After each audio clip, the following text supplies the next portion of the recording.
1, 2. Do you hear better now? Okay, so hey everyone, welcome to the 5th edition of the Afternoon Tea Party, where we try to provide you with all the latest news related to privacy, AI, and of course, TEs. My name is Patrick. I'm the Ecosystem Growth Manager at Oasis, and also I'm going to be your host for today. So ahead of us, we have a pretty interesting agenda, where we're going to start with Matej, who's the head of BD at Oasis, and he's going to tackle the topic of the most recent TE exploit. So yeah, I'm really looking forward up to that.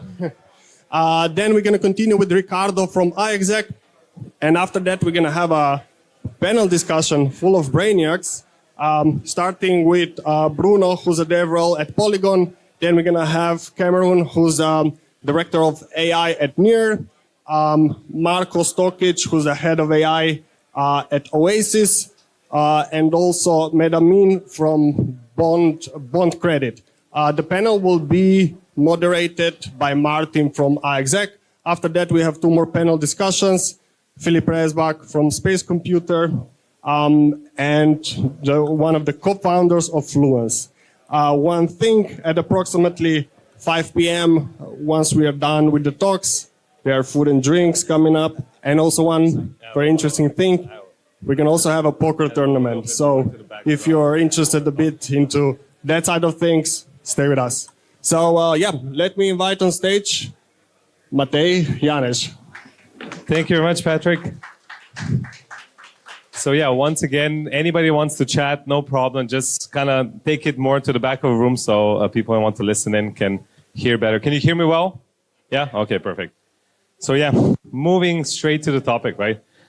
TE exploits, are they all smoke and no fire? Or we already have a few houses burning and burning down? This is going to be the topic of my presentation. Matej Janeš, head of BD at Oasis, has been with the team for almost 4 years now. And yeah, we're really focused on solving the... Oh, maybe I switched the mic. Okay, maybe I need to stand on this side. Let's see. Yeah, solving the issues of confidentiality and verifiability in crypto.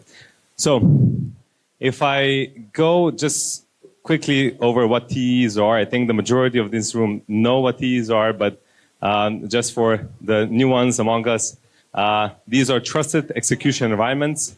These are isolated hardware-based secure areas in CPUs and GPUs, like Intel XGX or TDX. AMD SCV, ARM has Trust Zone, NVIDIA GPUs also have their own TEs, and they provide confidentiality, integrity, and attestation for sensitive computations, right? They're used all over in traditional space already. In your phones, you have special TEs, right, to secure your biometric data, your credit card information that are separate from other apps. In crypto, we use them. In cloud computing, we use them. AI is using them. So it's a quite, let's say, a technology that has widespread adoption, right?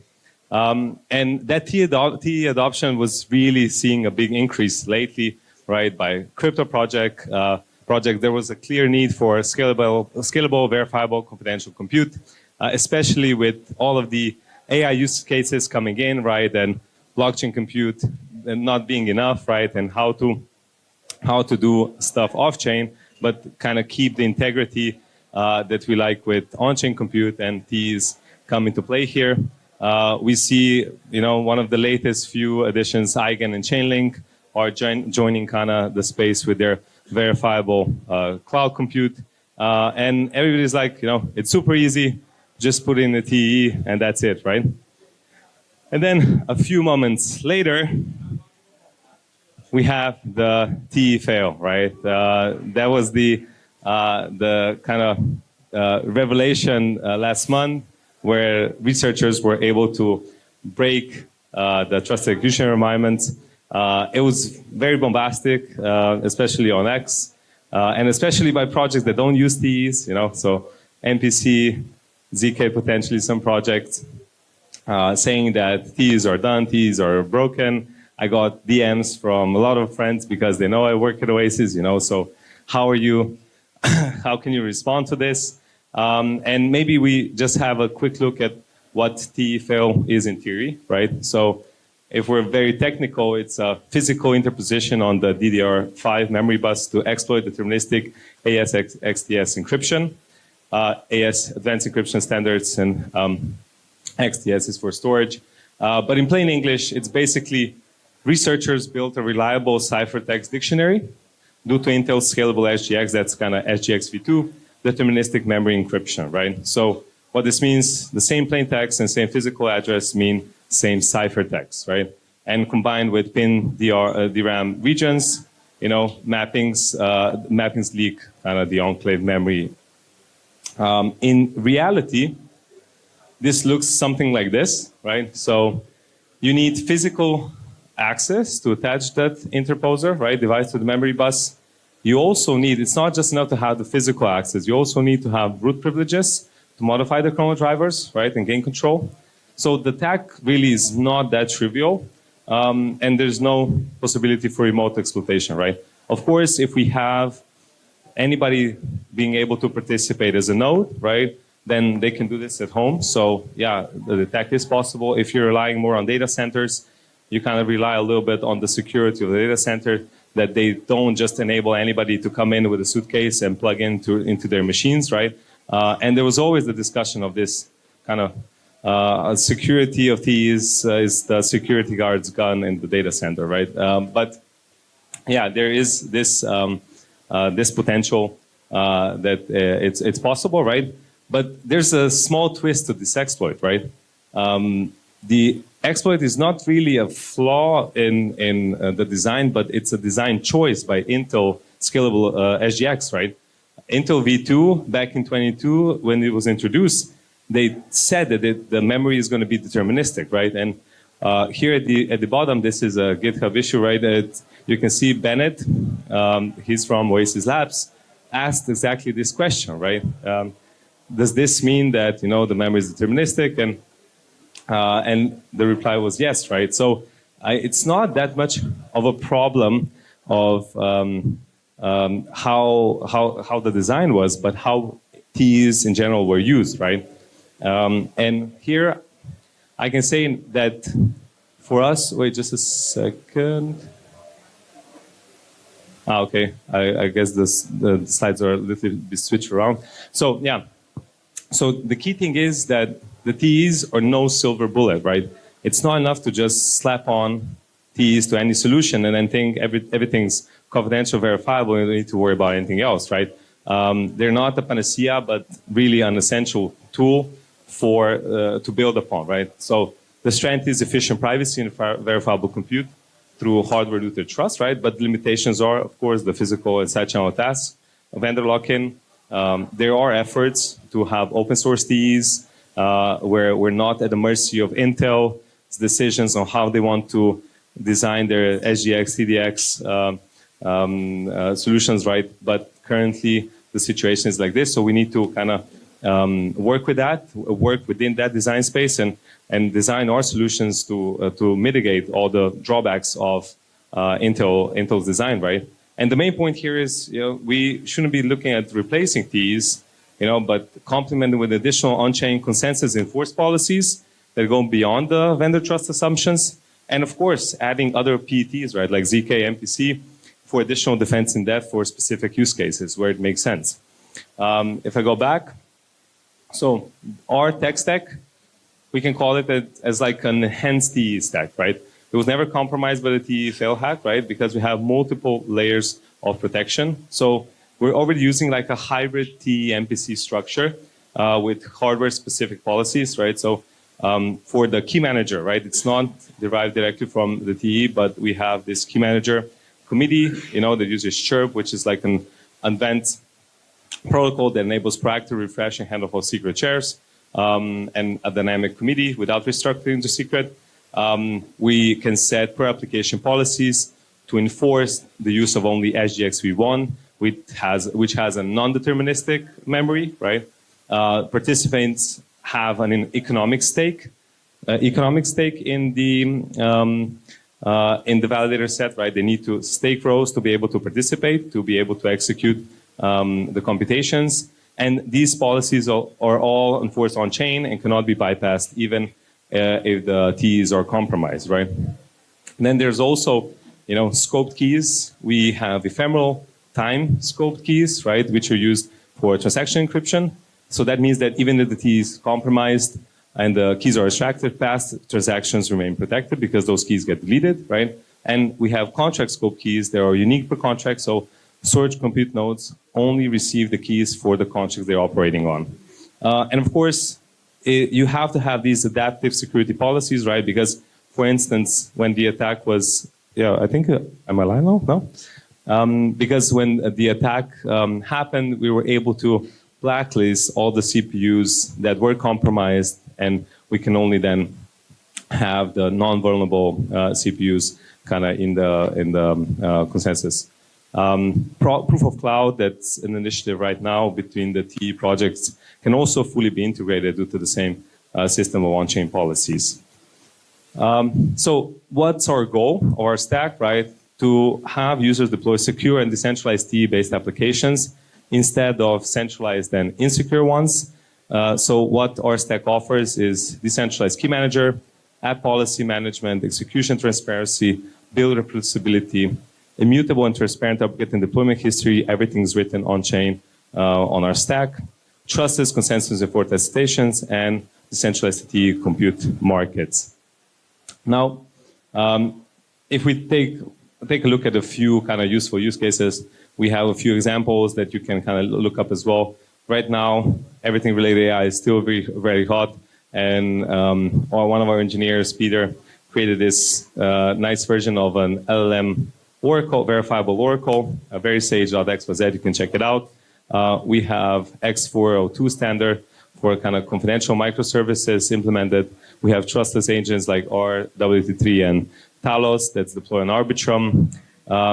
It's also very useful for verifiable private games and gameplay. And I'm going to expand a little bit here because later on we're going to have a few poker tables in the back. And I just want to give you a quick comparison of how this may look like, compared to the physical, or if we trust computers and cryptography, right? So game of chances in TEs, right? Who would you trust more, right? The casino, or let's say the dealer, or cryptography, right? So current casinos all operate on, online or offline, operate on the kind of trust assumption that you trust the licensing authorities doing their job in checking that the casinos are legit, that they're not scamming you, right?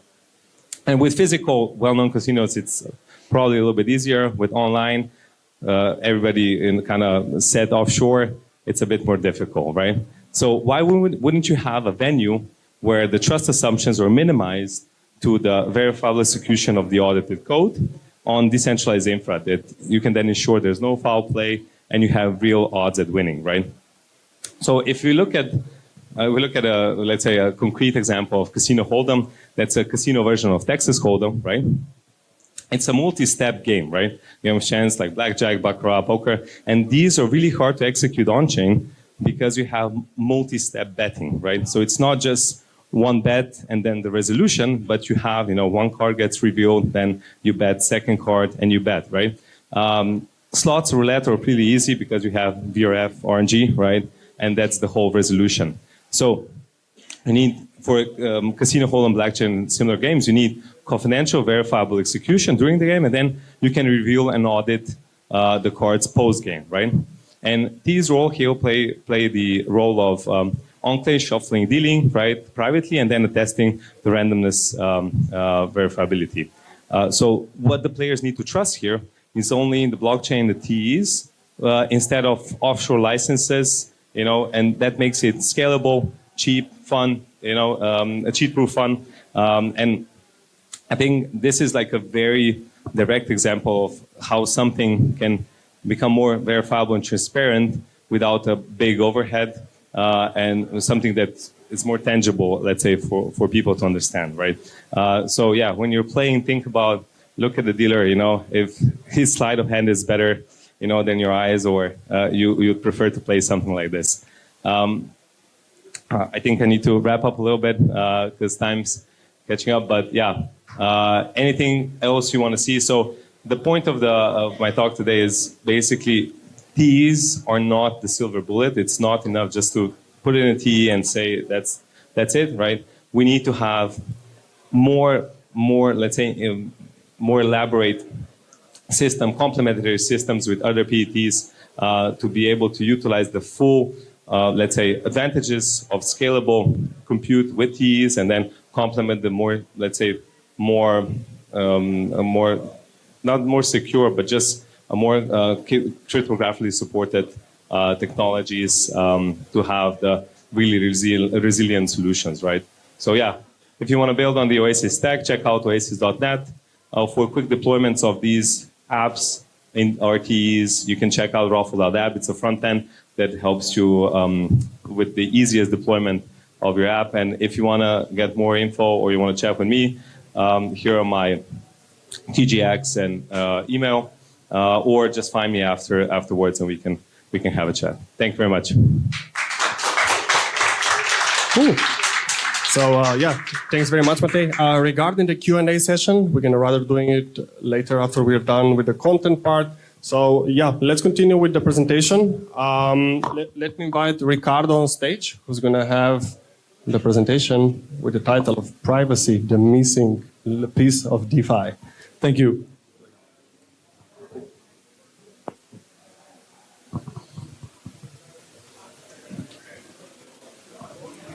Test. Okay, all good. So hello everyone, my name is Ricardo. I work for iExec. I'm an ecosystem manager and I manage the ecosystem and also partnerships.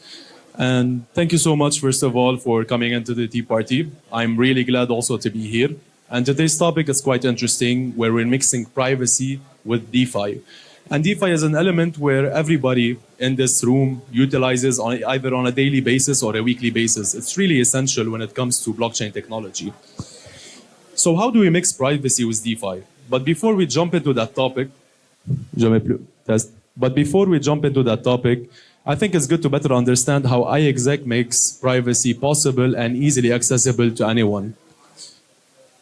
So first of all, we utilize as a centralized GPU and CPU network of hardware infrastructure enabled for confidential computing softwares, while providing with these on-chain and off-chain execution parts, privacy-first tools in order to enhance privacy workflows and also business flows.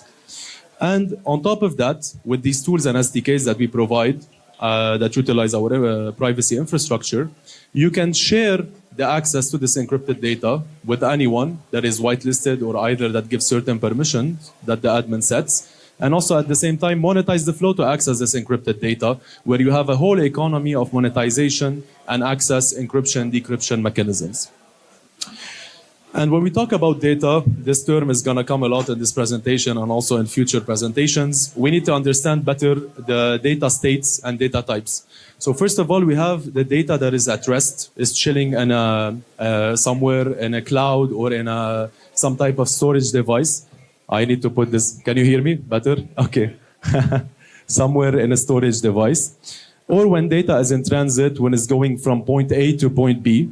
And also thirdly, when the data is being used or processed in a kind of processor or being utilized in some way in a code, etc.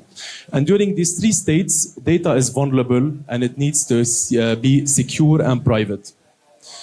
And how do we do that with iExec? So just to better facilitate things, we've created this schematic where we have the CPU or the hardware that is enabled with Intel TDX or the confidential computing software.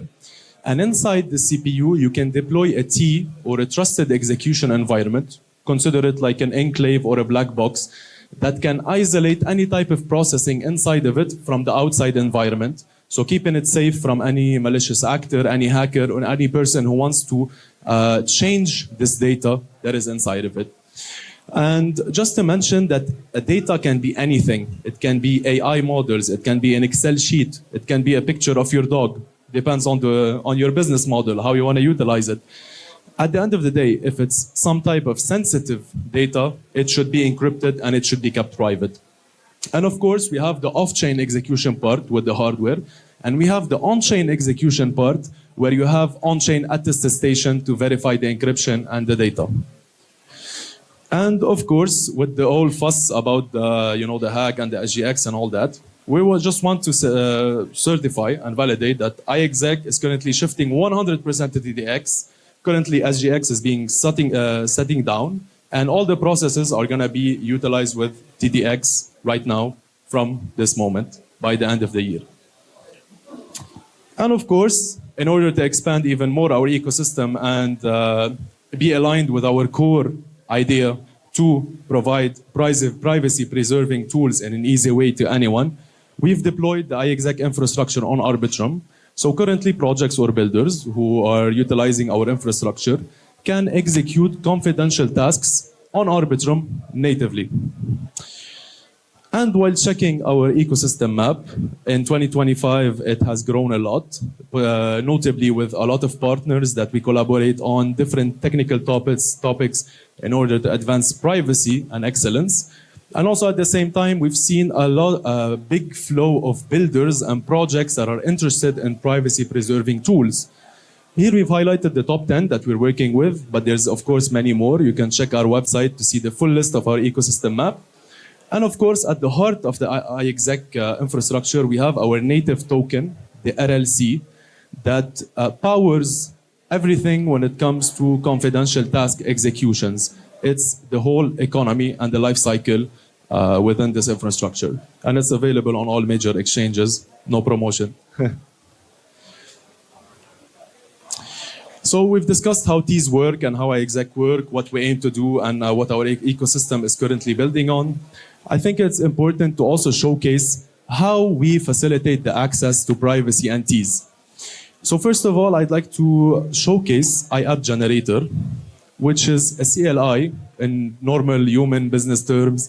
It's a command line interface or a developer environment, you can say, where you can have easy access to TEEs or our infrastructure, deploy an application or a confidential application inside a TEE or an enclave or a black box, while utilizing your preferred programming language, either Python or JavaScript.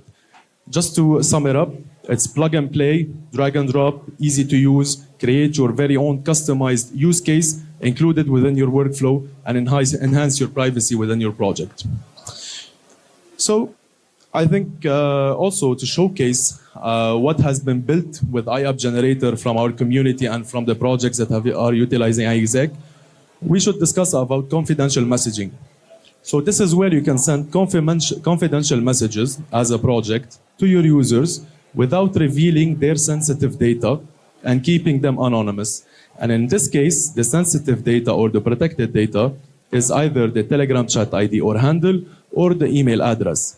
And based off that, it is linked to the EVM public wallet address, and the project can send anonymous messages, emails, push notifications, newsletters, updates to them, to their users, anonymously, while keeping the ethos and the ideology of blockchain and anonymity alive. So yeah, we've discussed about everything, how we do things and privacy. I think it's time to dive deeper into the main topic, which is DeFi. And it's really important to add privacy where you value the most. And in this case, it's money. I think everyone here is scared to lose their money. Everyone here basically wants to protect their assets. And why not do that while adding more privacy?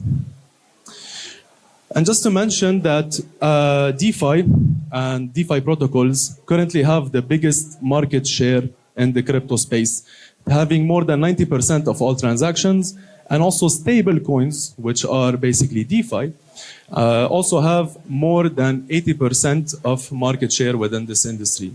So why not enhance it a little bit? Enhance traditional DeFi processes, make them more secure, more private, in order to create a world where institutional grade players and also Web2 players, banks, etc., can jump into the blockchain trend, be part of Web3 without fearing the loss of their privacy and also at the same time the security that is intended.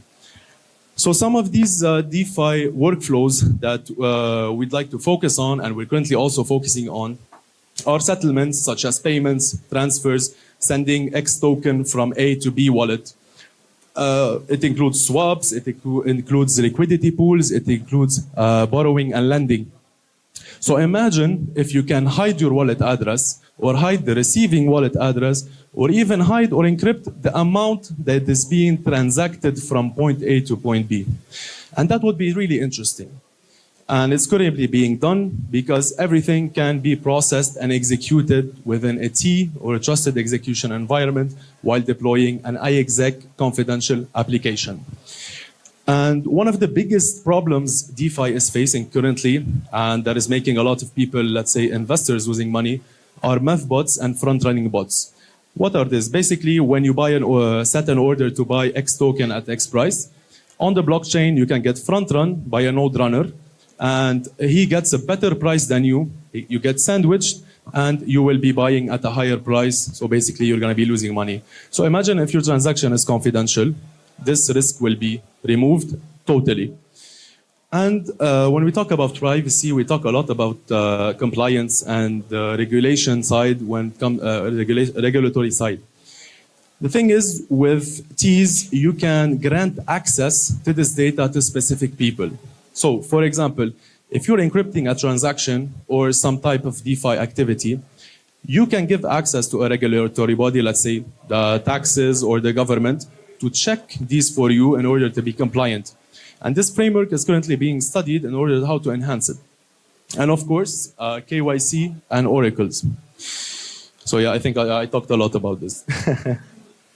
And when we talk about DeFi, we need to mention the hype of AI. A lot of people are mixing AI with DeFi currently, creating an agentic economy, where you have AI agents executing trades and tasks on behalf of you. For example, buying, selling, limit orders, etc. And also agents executing these tasks between one another. It's called A2A or agent-to-agent economy. And we've seen recently ERC 8004 being published. It brings a reputation, but it doesn't bring trust to this agentic economy. And this is where TEEs and iExec can come into play, and we're coming into play, in order to bring trust to this new standard and to this agentic economy. And lastly, I'd like to showcase some of the use cases that have been built within our ecosystem that are related to confidential DeFi. These are mainly private transfers or swaps, where you can swap or from a wallet A to a wallet B, gaining another token in a confidential manner. Also having a privacy-preserving checkout when buying some type of asset on-chain or off-chain, having it fully confidential. And of course, the topic that I mentioned in the previous slide, A2A payments or agent-to-agent payments for an agentic economy, enhancing trust. Of course, this comes into play also with lending and borrowing, and also the collateral, the yield, and the business analytics or the trading strategy that you set into place that also can remain private, so nobody can copy you, and you can give access to specific people to copy you and monetize the flow to this access enabled with iExec. So thank you so much. This has been the whole presentation. This is me. And just to mention one thing at the end, our main focus is growing the ecosystem and spreading awareness about privacy and enabling easy access to TEEs and privacy-preserving tools. So if you're interested, you're a project, you're a builder, you want to partner with us, please do reach out. We'd be more than happy to collaborate and discuss even more. Thank you. Well, thank you, Ricardo. So yeah, let's continue with the panel discussion on why agents need to be trusted, with the emphasis on why. So yeah, Martin, please take it over. Let's go. I think you're wrong on the topic of this panel. I think it's why we should buy the dip today. Okay, panelists, come on. We are about to start in a few seconds. And today, we're going to try something new, something amazing. We're going to try to create more interaction with you guys. So, Diana, if you can maybe help me. No? Okay. We've got some red, white, red and green card. So please take one and pass to your neighbor. And if you're not agree with our panelists, you can raise it and wave it and say, I'm not agree. And if we've got enough time, you maybe can take the mic and explain why. And guys, I will take 1, 2, and it will be the "you are talking too much" card in case of. Can I get? I'm gonna get 1, 2. Okay, perfect.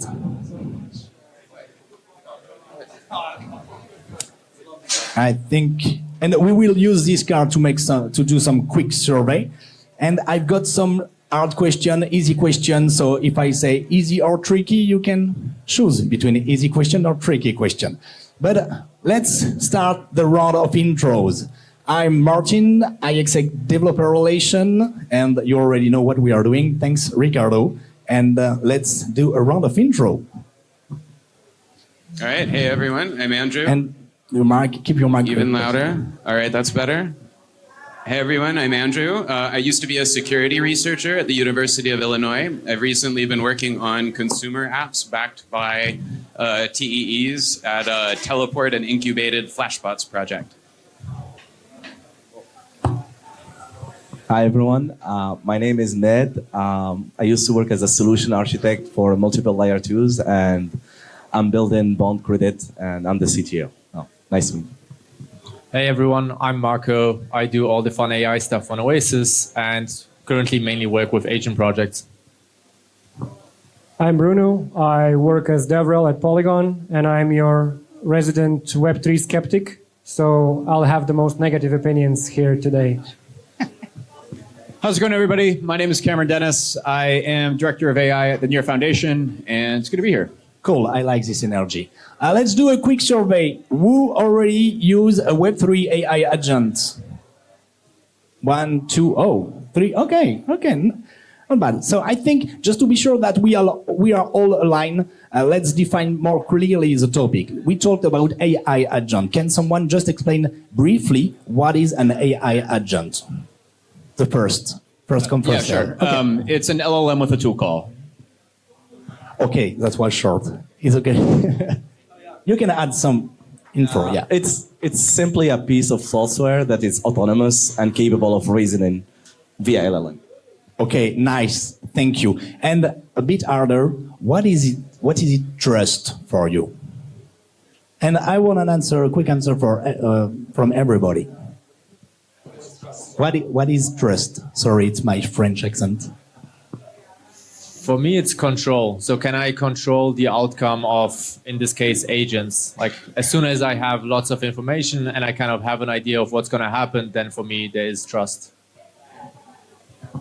Trust is vulnerability. So trust is when something could go wrong and then that's harmful to you. Something's trustless if there's really no risk there.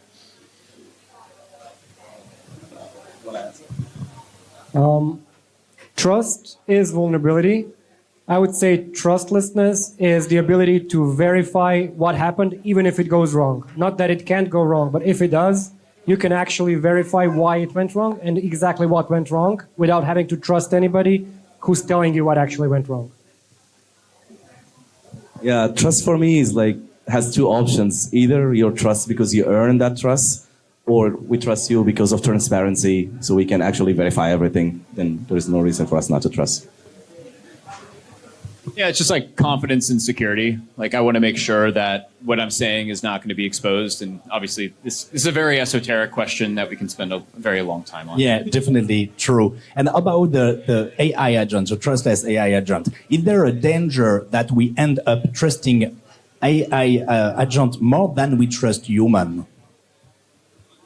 I really hope we don't trust AI agents right now as much as we trust humans, because AI hallucinates all the time and will likely lose your funds if you give it your private key, unless things are verified and run inside of TEs. But there are some issues with that as well if the machine is at risk and you don't trust the actual hardware provider. It's a danger to trust AI agents, and it's a danger to trust humans. It's also a danger to deploy on most blockchains today because they're not decentralized, or use most Web3 apps because they all go down with AWS and Cloudflare. It's a choose-your-own-risk adventure, so I don't think it's necessarily dangerous if you're not danger-averse. I mean, I don't trust AI agents, but not because of the AI part. The AI part can be kind of compartmentalized. It shouldn't affect anyways any kind of critical action. It should just be kind of a value-adding part, I don't know, research, understanding the world. But why I don't trust agents is actually because there's so much stuff that can go wrong via bad or malicious devs, and that's kind of the impact that I want to reduce. I think it's kind of similar. I think it's the era for trust minimized and not full trust yet. So obviously we still have like the human interaction to monitor those agents for now. I mean, we already trust humans too much. You can get rogued with non-AI systems. That happens quite a lot. I think what's really interesting about the use of AI is it makes us really want to be risky because there's a lot more value that you can clearly get about these. And you get the most value from agents by feeding them the most credentials and active power, the most powerful tools, and also the most sensitive data and context. It works best when they know a lot about you, but that's a more level of risk than we're used to. Yeah, and it's become more critical if they know a lot of you. And talking about that, like, if the AI agent leak your data, it's become a problem. So let's talk about privacy and control. If I build, and with two perspectives, the developer and the user. And if a developer build an AI agent, what does that imply in terms of privacy and control when it runs on an infrastructure that I don't control? I'm really interested in hearing about also the difference between not just the infrastructure, but when a developer builds an AI agent, are you thinking of an open source AI agent or something that's a proprietary thing the developer wants to keep to themselves? Yeah, but open source means no more privacy. Well, open source code and prompts may be still private data fed into the agent. You can grab my mic if you want to answer, and you can disagree. Like, everybody's agree?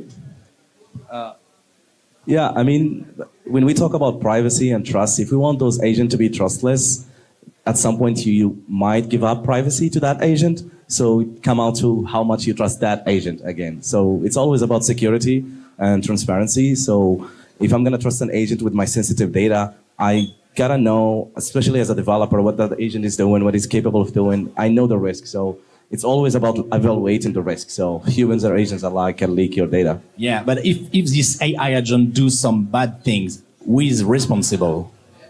Oh, that's a very good question. It's always, well, there is a lot of legal to it, and depend, like in blockchain, if everything is trustless, at some point, it's going to depend on the person who actually developed it. So a lot of projects get hacked, and there's nothing legal that's going to happen. So it's all legal at some point, you know. It's not always just agent doing things by themselves. So it's humans behind. I mean, I'm cool with agents if they're running locally on your machine. The problem is that most people are not going to run their agents locally. They're going to want to use some other agent that's running in a cloud. But the problem is then you're going to have to trust the cloud provider. And then at that point, you need to actually run these things in TEs. So you're able to, verify that it's actually executing the thing that you think it's executing without having to show the code itself. And I think that's the main thing, because people want to build actual useful agents and build businesses around them, do not want to open source their stuff. But you still want that sort of assurance that, it's doing the thing that you think it's doing. And I would actually rather run everything locally, but let's be real, no one's going to do that. Yeah, but also locally won't happen because the agents have to have some proprietary data to be useful. Otherwise, what's the point? I want to use an agent because it can do something that I can't build myself, so I'm going to pay a fee for it. Like, for example, very sophisticated yield optimization agents. But I just want to add, it's really not that trivial to actually make those agents trustless. Like, running it in T is not enough. It's like the very first step, in my opinion, because we're not talking about smart contracts. This is like off-chain code, Python scripts that can be upgraded whenever the developers want to. So you really need a way to also govern the whole upgrade path, have some kind of transparency in that sense. So yeah, it's going to be a long road to actually get to trustlessness. What is a bad thing?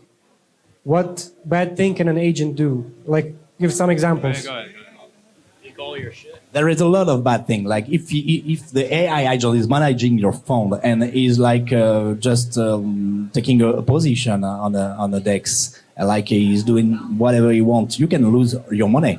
You can leak your data if someone tried to convince him to leak the data. So there is a lot of different attacks, like prompt injection, model poisoning. There is a lot of different attacks possible.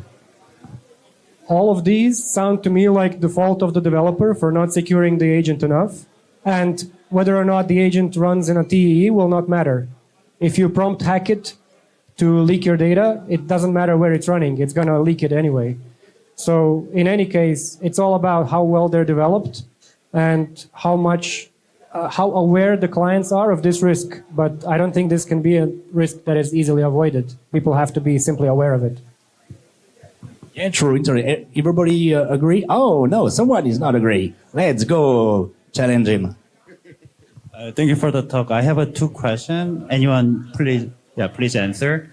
So first question is, I understand that the TE, the side channel attack is not really practical way, but I think there's a assumption that the node runner or the server runner, the operator, it does not attack the TE. I mean, there's an trust assumption that the server operator should be authentic. Then how does it work? So that's first question. The second question is just one question. You're greedy. No, just one and shorter, please. Yeah. Someone want answer? If you want the real in-depth answer, I'll give it to Andrew. But for me, it's do you want TE or no TE? Of course, with TE still it's not perfect. There are some trust assumptions, but it's already better than just running it on a random cloud somewhere.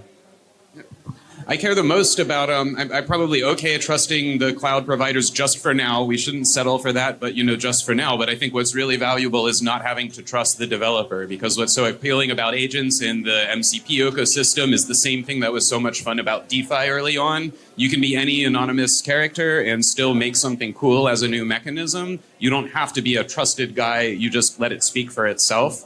And so I'm okay trusting the cloud provider. I want not to have to trust the developers. Okay, that's really interesting. So we cover the why AI agent need to be trustless. Let's talk about the how. Let's talk about the tech, starting with the blockchain. Why blockchain?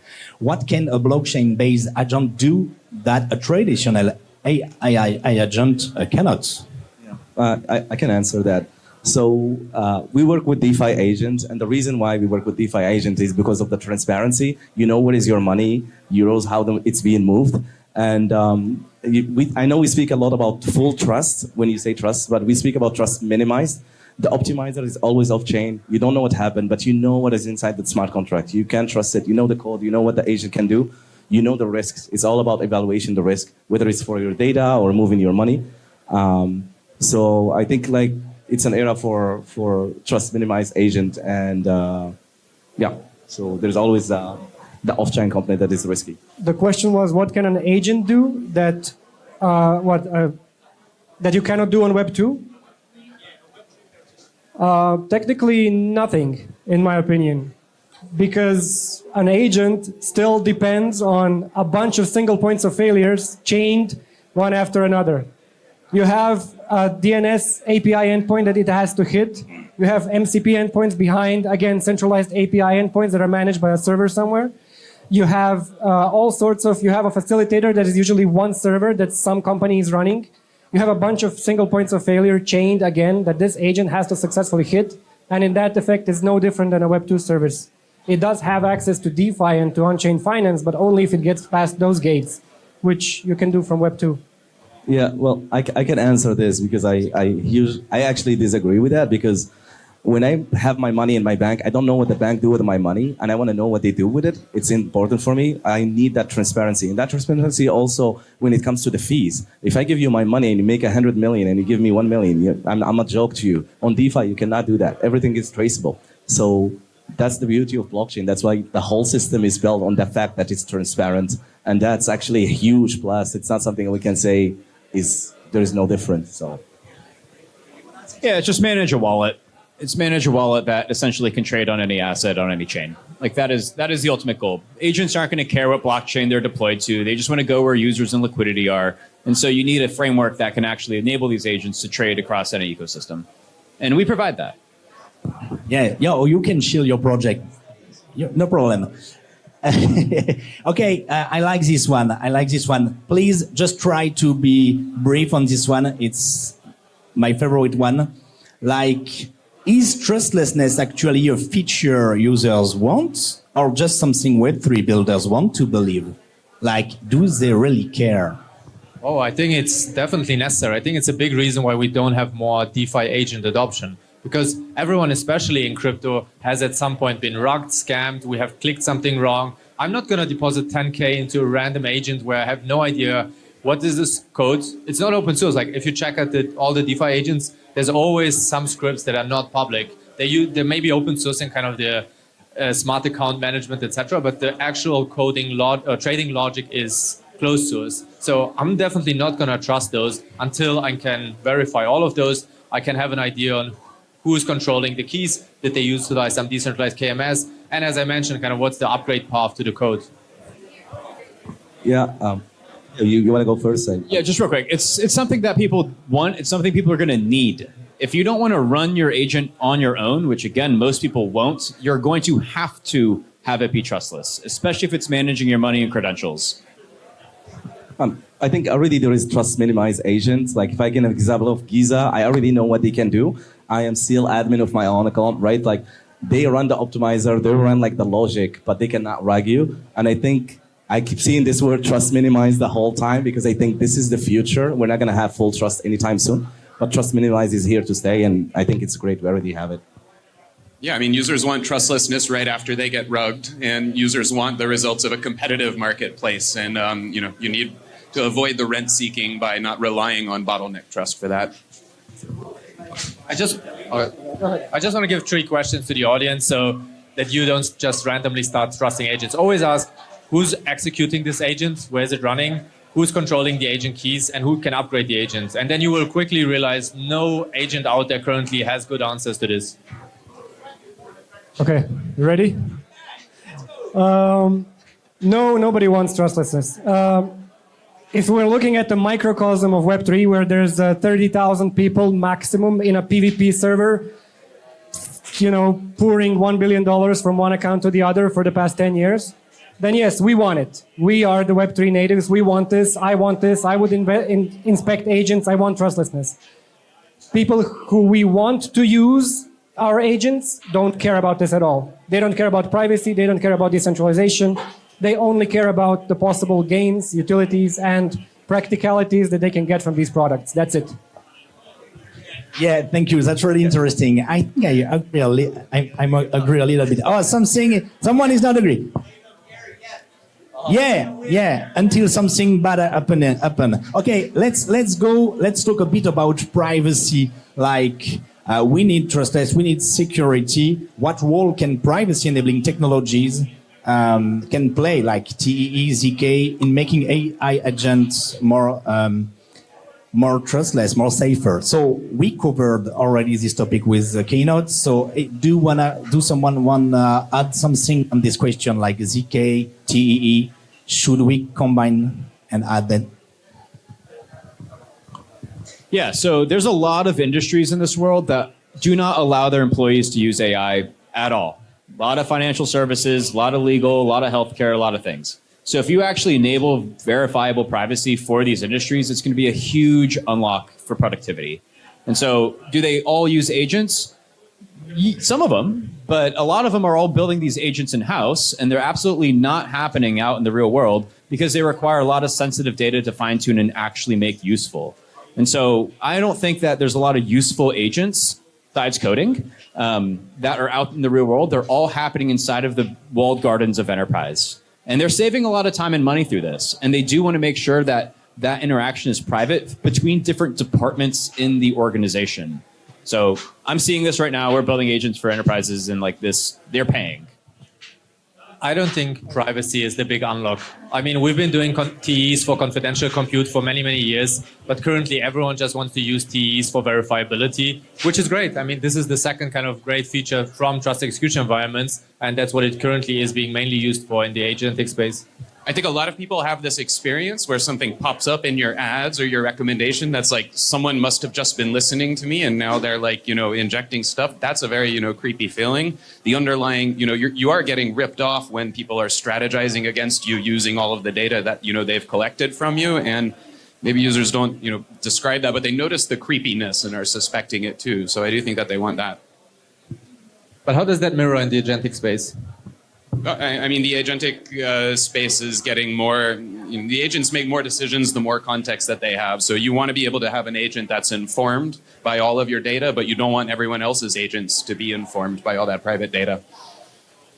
Okay, cool. So regarding AI agent collaboration, the blockchain, it's really important. But there is some new standard incoming, like the ERC 8004. Who here has heard about this new ERC? Yeah, it's really trendy. But my question is, we've got ERC 8004, A2A from Google, AP2, TAP, a lot of standard. Aren't all these competing standards just fragmenting the ecosystem instead unifying it? Yeah, we need useful agents that actually do things in order to have these standards be relevant. And there's going to be more standards that come out because every organization's, a lot of them are creating these standards as essentially marketing ploys. And I do find them useful, but they're useful in theory. They're not really useful in practice right now. Yeah, I think all the big tools are coming from the big companies. So it's normal that ERC 1004 is coming from Ethereum, and big companies always drive innovation, and I think it's a good standard, and it's actually, we're involved personally. I think it's a little bit different. It's not fair to compare it to Google, because it's a standard that anybody can actually see in the proposal. We were part of the implementation of it, so I think it's different to compare Ethereum to other Googles. Can you explain what is ERC? Yeah, so ERC 1004 has 4 aspects to it. An identity for agents, so we have a registry for all those agents, and a reputation layer where you actually can give feedbacks and score for those agents, and a validation to validate the work. It's as simple as it is, but it's very efficient, and I think it's going to help a lot to identify those agents, the work they did, validate that reputation, especially if we use that TE actually for attestations and to prove that the revival. I'll take a bit Bruno's side. It's called 8004 Trustless Agents. I don't think it's going to help with trustless agents for quite a while because it only works trustlessness if there's like a really strong reputational layer and maybe even like a traditional layer. How do I sue an agent if something goes wrong? So it's going to take a while. And this problem is made worse by the very nature of Web3, which is 99% wash trading and volume simulation. As an anecdote, I was recently working with an X402 gated service provider. I won't say which one, but they said they had millions of X402 calls. And this was impressive volume, and it was showing on chain. When I tested them, every single one of their API calls was returning a 429 error. When I told them about this, they were like, oh, okay. They fixed it in 24 hours. When I tested it again, I sent a malformed API request. It charged me, and then it gave me an error about the malformed API request. These two issues combined told me that no one is actually using them, that they're just using scripts to inflate and wash trade the volume, and this is where our X402 traffic currently in the ecosystem is coming from. Which means the situation will not improve if we just add a registry where we register all of these fake calls. We do need reputation, and we do need a way to weed out these bots. This is something that Google and others who are pushing their standards will not have a problem with, because they've had decades dealing with fake reviews, fake submissions, fake traffic, and so on. And they will not allow themselves to sink so low just to raise money on volumes that VCs will trust. So yeah, I just have a comment. Actually, I really agree with you guys. That's why we're building what we're building. We're building credit layer. We're giving credit score for AI agent. But we're not, maybe we're using ERC 1004 not the right way, because our score is actually compute inside the TE with multiple elements, not for all the agents, only those that we went and did research for. So we understand it's going to be a lot of fake one, but that's why we're building our branding to be like bond credit is the score that you want to check, to the tag you want to check, because our score is going to be a methodology behind. But I totally agree with you guys, like at the beginning it's going to be a lot of fake, so yeah. Yeah, that's really interesting. ERC 804 puts agent reputation on chain forever. So what's happening if an AI agent is doing some shit, and can an on-chain reputation can really reflect the truth? No. Maybe. I mean, it's just going. useful agents. Like that's where it all starts. Like I only care about the agent being added to the registry if it's actually serving me a purpose. And right now, some of them are. The ones that I am interested in are ones that can sort of trade on my behalf. But frankly speaking, these agents have only been deployed in markets when they're going up, where everything is going up. And so I haven't actually seen things that can compete well with the market. And I would love something to like rebalance my portfolio for me frequently if it manages my taxes for me as well. Because if it's trading on my behalf and it's causing all these taxable events, like that's only more pain in my ass. So like how do we actually build things that are useful for people to then be added to the registry? Otherwise, it doesn't matter. Yeah, quick comments, I promise. I agree with you, but I disagree at the same time. It's Web3. Everybody needs to get a chance. Everybody needs to be in that register. It's depend on your score and how you're going to actually promote your agent. And it's not, we should not make it again centralized and then wait for it. Like, how do we going to do it? Again, wait and create another Web2 situation. It's Web3. Everybody has a chance. I can wake up, create an agent, put it on ERC 8004 and work on the reputation. But it's true, the reputation could be fake. We actually recognize that problem. We were working on the score even before ERC 8004 came out. So the score should not be just a feedback. It should be coming from multiple data sources that have been proven and also computed on chain. So, yeah, I'm very skeptical of reputation. I don't think it goes far enough. I don't think 004 goes far enough. I'm concerned about farming reputation just to then rug everyone all at once after you've built up a reputation. I don't think there's great defenses against that. I guess I'm more optimistic about benchmarks and coming up with those, but then that's a lot more work to do. Yeah, agentic benchmarks is going to be like an absolutely huge thing. But again, we need to start somewhere, and that's why I'm happy about 004. Is like it's a good place to start, but like there's a ton more work to do. Someone is not agreeing. Yeah, you said you're not bullish on reputation, and yeah, reputation's hard to do. It's very contextual, right? The reputation that you earn in your job is different from the reputation that you earn to get credit from a bank, right? And so understanding that contextuality is like the first step. But at the same time, you can start to implement things that help to make the reputation stronger by, for example, allowing people to not just stake their reputation, so their social credit, but also economic credit as well. And that also helps to create more modularity so that the reputation is a lot more stronger. Okay. So you're saying you should add collateral and not just rely on reputation. Why not? Yeah, I think that's a great idea. That's a good point. Do you think that a credit score is like, that's a scalar value? That's like maybe not enough to capture reputation. I don't think you can boil reputation down to just one number. So, more contextual, I think that's kind of what you were getting at as well. I guess that's a question to you because you're talking about credit scores. So. Okay, last one, and be brief. I want to cover on another. Yeah, very quick. Like, our score is not just one number. We have a final score, but we have scores for security, scores for performance, scores for sentiments, which also computed off chain. So it's something that is work in progress. It's something new. It's something that nobody did before, and we recognize this. And it's gonna come a long way. Like it's score we've been working on for the last 4 months with people from finance to help us put them in, because we're not coming from the finance background. So it's gonna take time, but I think the score itself is gonna be a huge metric. But this is the beauty of blockchain. Everything is transparent. We're gonna show people where this data is coming from. We're gonna show them why this score is computed this way. The score is not how we're gonna make money. The score is something that we're gonna give to the community as a methodology to set a standards so we don't have shitty agent on ERC 8004 and just drive the one that actually have real value. Yeah. And the ones that have real money, people will pay. So the best reputation is income. It's pretty straightforward. And profit.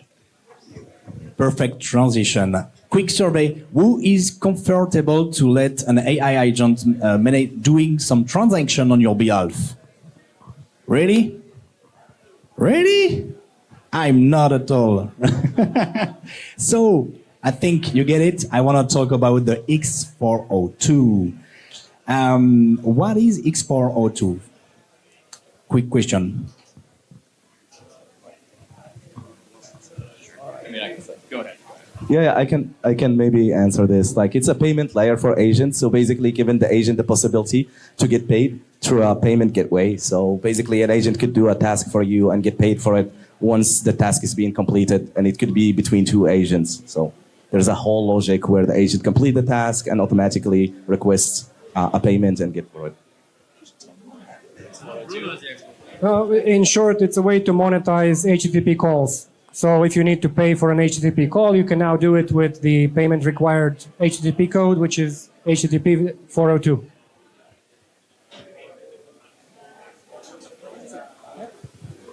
All right.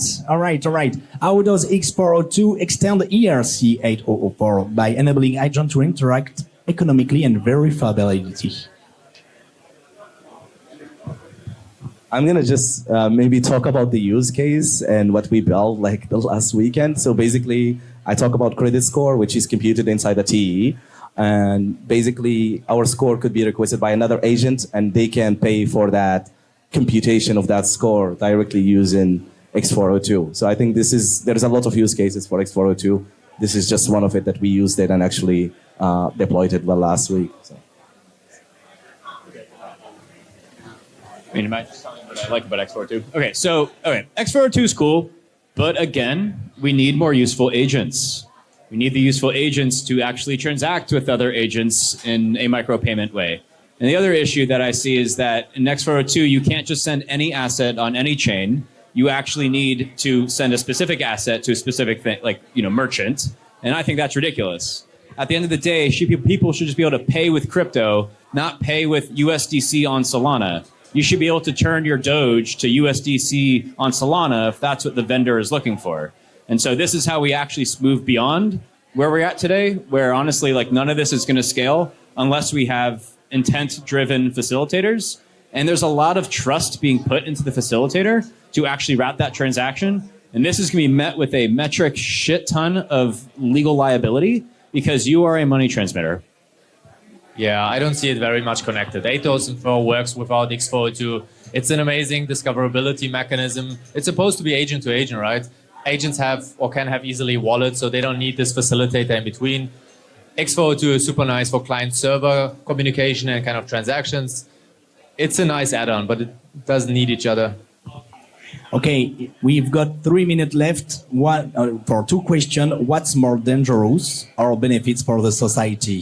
A society with everything run by AI agents or without AI agent? Like, do you see a world where AI agent, Web3 or Web2, will lead doing everything on your behalf? Your phone, your identity, everything? That is a heavy question. Yeah, I mean, I'm very interested in automating the back office of like governments and enterprise and a lot of other things. And I think agents can play a very important role in that. But you're also it's gonna be met with a ton of unemployment and risk of geopolitics, agents creating bioweapons. It just enters like an entire new set of risks that maybe are worth the trade-offs, but TBD. Yeah, I mean, I can see it happening. I mean, there's been a vision for so long to have a phone with just an agent interface, just like telling it what to do, and it's going to go out there and call hundreds of tools, talk to different MCP servers and other agents. But I don't know. That's not the future I'm looking forward to. There's a very, it's a GPT-2 level agent with tool access is at the competence level of a GPT 4.5 without it. And I do believe that most of the things will be run by dumb agents with good tools in the future. I don't think that this is as apocalyptic or as utopian on either end. I think simply these are just new interfaces. We see children today no longer being able to Google or type. They will talk to ChatGPT instead. This is just a new user interface. And with any user interface, there's always been new problems, new hacks, new issues to surmount.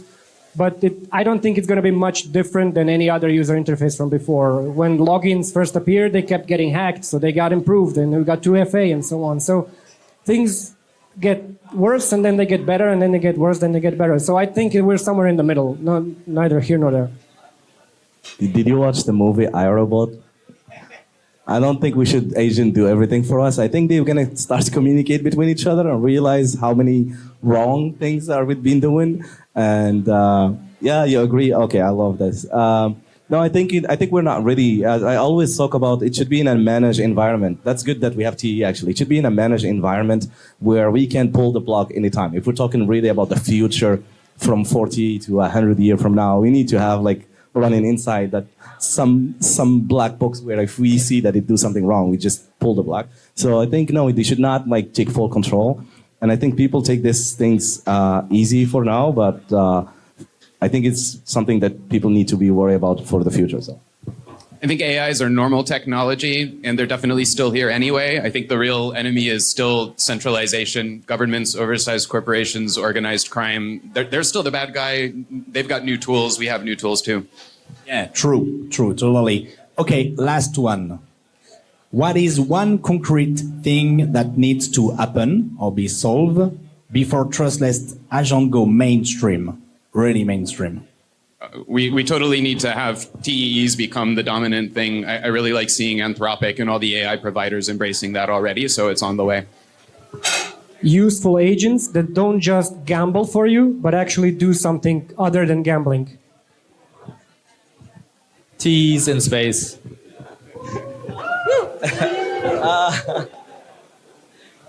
This is kind of controversial. Like much better models. Like I actually think the better reasoning is actually going to empower agents more than external tool calls. The more powerful models we get, the better agents we get, and yeah, increase reasoning capability. Get more math Olympiads to label data. Yeah, I think TE is definitely going to be part of it, but it's not going to be the whole solution. We still need to work out a lot of things around it. Okay, I don't want to stop. I want to continue. One more question. It's so interesting. Like, we didn't talk about regulation, MiCA, GDPR, stuff like that. SEC, enforcement. Are we building agent infrastructure that's dead on arrival in most jurisdiction, finally? I think agents are going to do kind of what ICOs and contracts did. It's like an excuse to break all the laws again for the first time, and we'll quickly readjust after that. What was the question again? Sorry. Okay, MiCA, the EU AI Act, SEC enforcement. Are we building a agent infrastructure that's dead on arrival in most jurisdiction? Oh yeah, if you're talking about I think regulation is something very good in general. I think it's going to bring mass adoption. A lot of people are waiting for regulation to come inside Web3. Maybe as a DGen, I don't like regulation that much. I like it when it was more freedom for me. But I think we need regulation so everybody can come in and join the community. And you don't think mass adoption will come from the giant tech like Google? But they want regulation too. I guess they want regulation. So regulation and giants come together.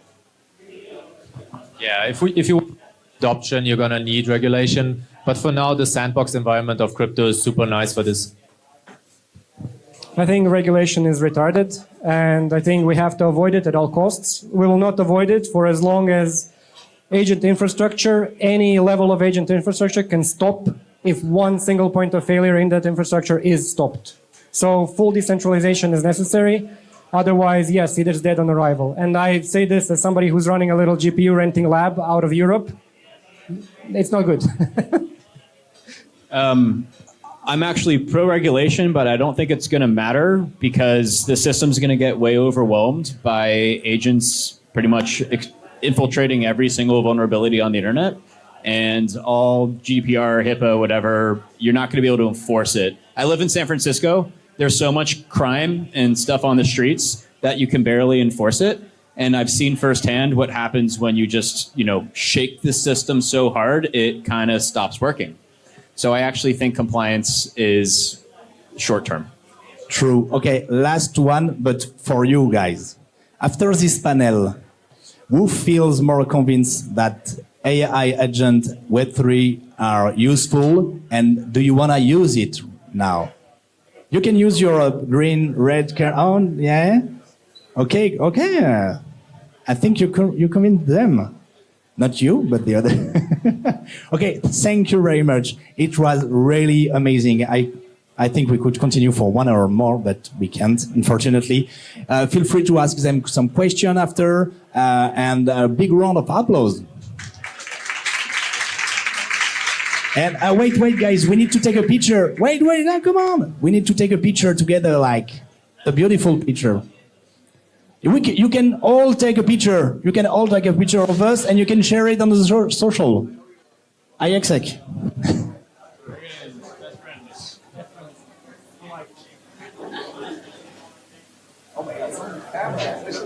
Okay, nice, thanks. Make sure to share it on your social. Maybe you're gonna win something.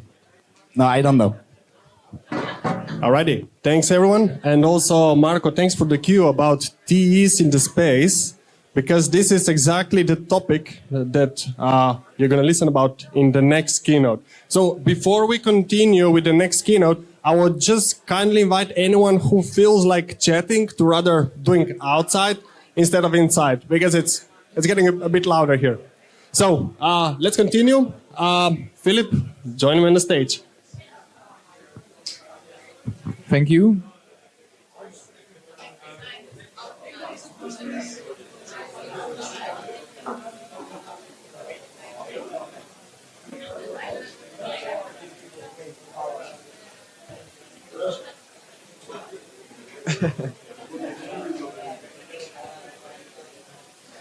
Great. So, wow, what a crowd. So also kudos to the moderator and the panelists, really great, interesting discussions. And I think AI and automation and security of them through TEs will be very, very interesting in the future. And we definitely see many relevant use cases for the solutions we try to build in space using space TEs, because we see that autonomous execution and so on is something upon us. And we try to provide the next generation of the solutions that will be able and usable for a broader set of audience. And with that, I would like to dive into my talk that is called From Logical to Physical Trust. And we are trying to extend the foundations of secure execution for current use cases on Earth, but also moving forward to the space-native solutions itself.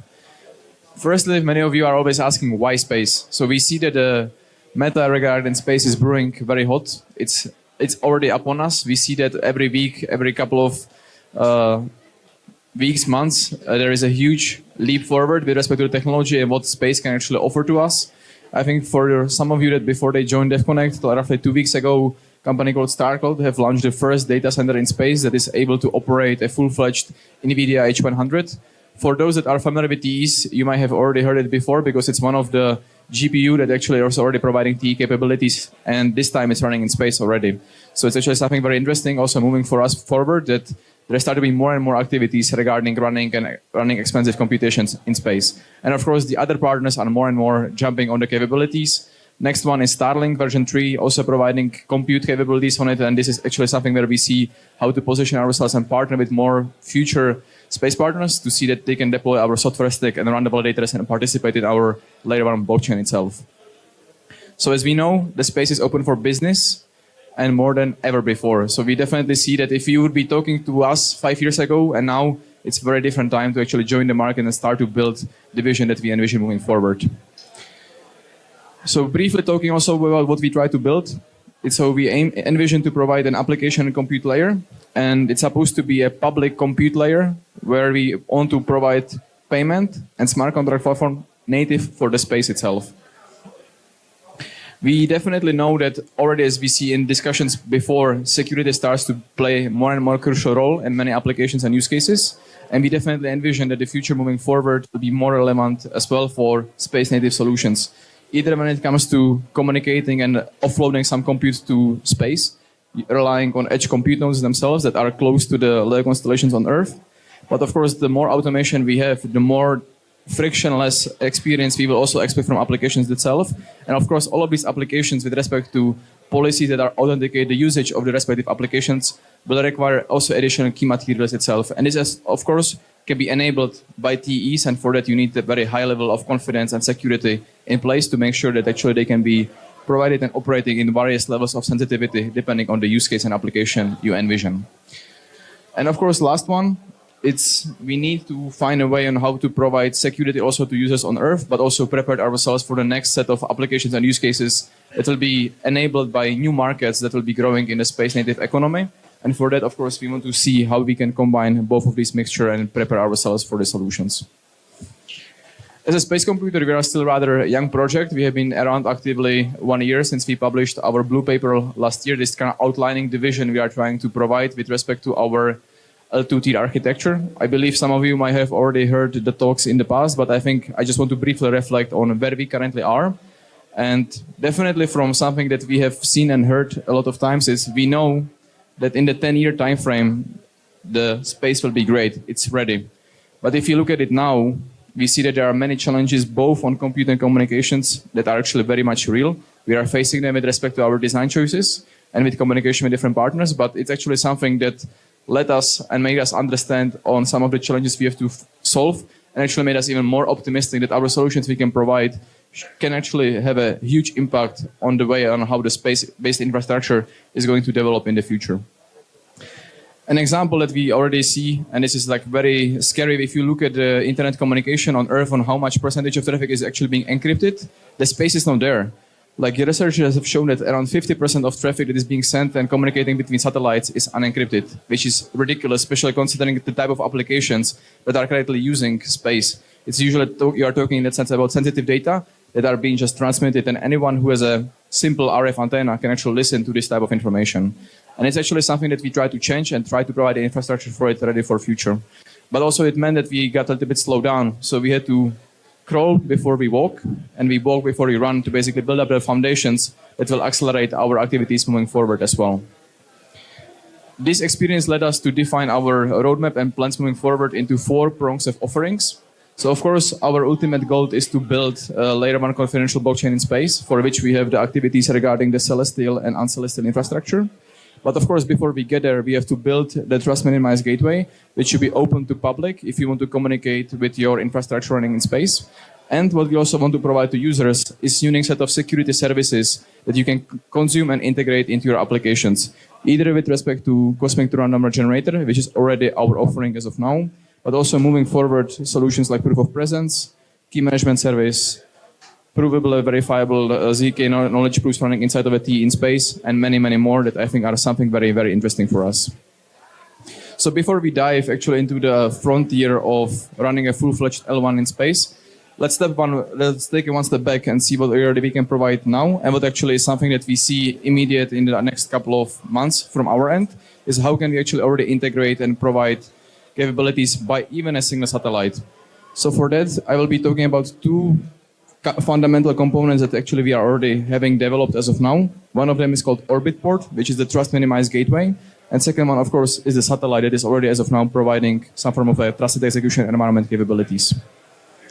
Some of you might be also asking why TEEs. For those that are in the TEE space, they roughly know why is the case, because especially in the recent months and weeks, we have actually seen quite a few severe attacks on current TEE technologies on Earth, which basically are simple attacks that are very cost efficient and can break some of the assumptions you have on the TEEs due to the aspect of physical access to the devices itself. So this is the simple solution, just send it to space. It's very hard to get a hands on it.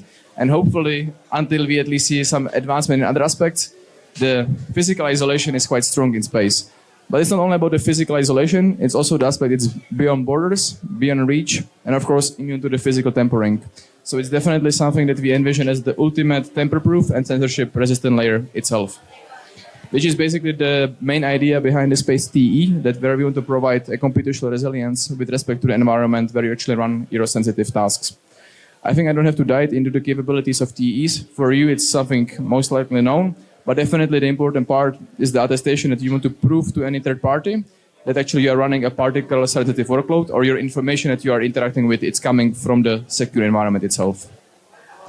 Providing some context where actually the space TEE differ to other technologies. So of course we have the process-based TEEs from Intel or ARM, VM-based solution, Intel TDX, ARM CCA. And of course the current version of the space TEE, it's mainly focusing on the software aspects with the physical isolation. But we are not stopping there, so stay tuned. Actually, by the end of this year, we plan to announce our novel architecture called Space Fabric that is able to provide and combine some of the components of what we know, but of course extend it for the space basic infrastructure itself. This is something very exciting because it's something that will provide us the version 1 of the fundamental stepping stone of what actually a single satellite can provide, and we can something later on build and provide it as a usable services to others. Which leads me to the second point, actually, how do you interact as a user on Earth with our space basic infrastructure? For that, we have to lay the fundamental groundwork using Orbit Port, which is a trustless gateway that is used for space communication. So actually, already now, if I want to make an request to a space basic infrastructure, we are providing it.